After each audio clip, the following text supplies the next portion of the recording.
আসসালামু আলাইকুম, সবাই কেমন আছেন? আশা করি সবাই ভালো আছেন। আলহামদুলিল্লাহ আমিও ভালো আছি আপনাদের দোয়ায়। আজকে রান্না বান্না করতেছি। আজকে একদম হুটহাট প্ল্যান, কি রান্না করবো ভেবে পাইতেছিলাম না। অনেকটাই লেট হয়ে গেছে রান্না করতে, যেহেতু আজকে সকাল 6টা বাজে আমি ঘুম থেকে উঠছিলাম। উঠে আবার একটু হাঁটাচলা করে তারপরে আবার ঘুমাইছি, একদম 11টা 32-এ উঠছি।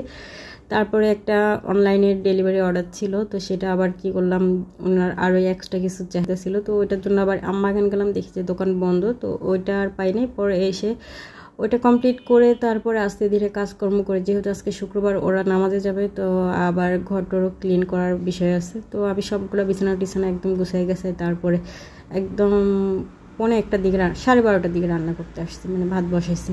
আর কি রান্না করব, সাথে ভাতের সাথে কি রান্না করব ভেবে পাচ্ছিলাম না। আর বাসায় অনেকগুলো ছোট ছোট আলু দিছে, তো ওই আলুগুলো কুটে মাছ দিয়ে রান্না করা আমার পক্ষে সম্ভব না। ওগুলো শুধু ভর্তা এবং আলুর ডাল দিয়ে চালাইতে হবে। প্রায় আধা ক্যারেট আলু ছিল আর কি, ছোট ছোট। তো এখন রেগুলারই আলুর ভর্তার রেসিপি চলবে, আলুর ডালের রেসিপি চলবে, বা সিদ্ধ আলু করে চোখলা সিলতে ইজি হয় এরকম আর কি। এরকম করে কিছু একটা করা লাগবে আর কি। তো আলুগুলো এক পাশে আমি সিদ্ধ বসাইছি, আর এখানে কড়াইতে আমি এই পেঁয়াজ ভাজি করে নিতেছি আলু ভর্তার জন্য। তারপরে আবার মাছ তো আমি আগেই ভাজি করে ফেলছি, আর মাছের সাথে আমি শুকনো মরিচও ভাজি করে ফেলছি, একই কড়াইতে 2 আইটেম করে ফেলছি, সময় বাঁচাইছি আর কি।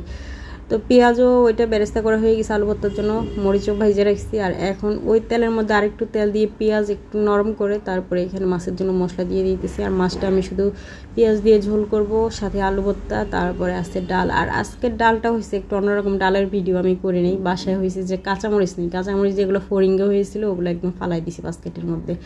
তো কী দিয়ে রান্না করবো, পরে ভাবলাম যে বাড়ি থেকে যে মামি আমাকে অনেকগুলো বোম্বাই মরিচ পাঠিয়েছিল, ওগুলো তো আমি সচরাচর খাই না বোম্বাই মরিচ। তো ওইখান থেকে অর্ধেকটা বোম্বাই মরিচ কুচি কুচি করে কেটে ডালের মধ্যে দিছি। আর বিশ্বাস করেন আমি বোম্বাই মরিচের ভয়ে আমি ডাল পাতেই নিইনি, শুধু আমার হাজব্যান্ড খাইছে আর ও খাইছে, নীরব খাইছে। তো এখন এই যে মশলাটা কষানো হয়ে গেছে, আর এখন দিয়ে দিব মাছের পিসগুলো। আর এইবারের মাছগুলো, তেলাপিয়া মাছগুলো খাইতে দারুণ মজার ছিল, একদম অন্যান্য বার যেরকম মাছগুলো অন্যরকম লাগে, কিন্তু এবারের মাছগুলো একদম বেশি ভালো লাগছে খাইতে। আমার ছেলে জিজ্ঞেস করতেছিল এখানে 5 পিস কেন, আমরা মানুষ 3জন 2 বেলা 6 পিস হবে, কিন্তু কেয়ার করা মাছ 5 পিসই হয়েছে। 2টা মাছ প্রায় 1 কেজির উপরে ছিল, তো বড় মাছটা 6 পিস হয়েছে আর ছোটো মাছটা হয়েছে 5 পিস। তো যেরকম হয়েছে ওরকম ব্যবস্থা করে রান্না করা আর কি, মিলে জিলে খাবো আর কি, 2জন 3জন মানুষ। আর মাছগুলো দেওয়ার পরপরই আমি একটু ঝোলের পানি দিয়ে দিছি, এরপরে দিয়ে দিব ঢাকনা। আর হ্যাঁ, আপনাদেরকে একটা কথা বলি, আপনারা তো সবাই জানেন যে আমি 3 পিসের বিজনেস শুরু করছি। যাদের 3 পিস লাগবে তারা অবশ্যই আমাকে নক করবেন, ক্যাশ অন ডেলিভারিতে পেয়ে যাবেন। শুধুমাত্র আপনার ফোন নাম্বার, নাম, অ্যাড্রেস দিবেন, ওই অ্যাড্রেসে পৌঁছে যাবে।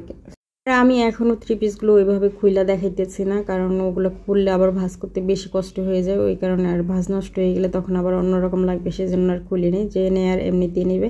তো এখানে আমার রান্নাও শেষ হয়ে গেলো। সবাই ভালো থাকবেন, সুস্থ থাকবেন, আল্লাহ হাফেজ।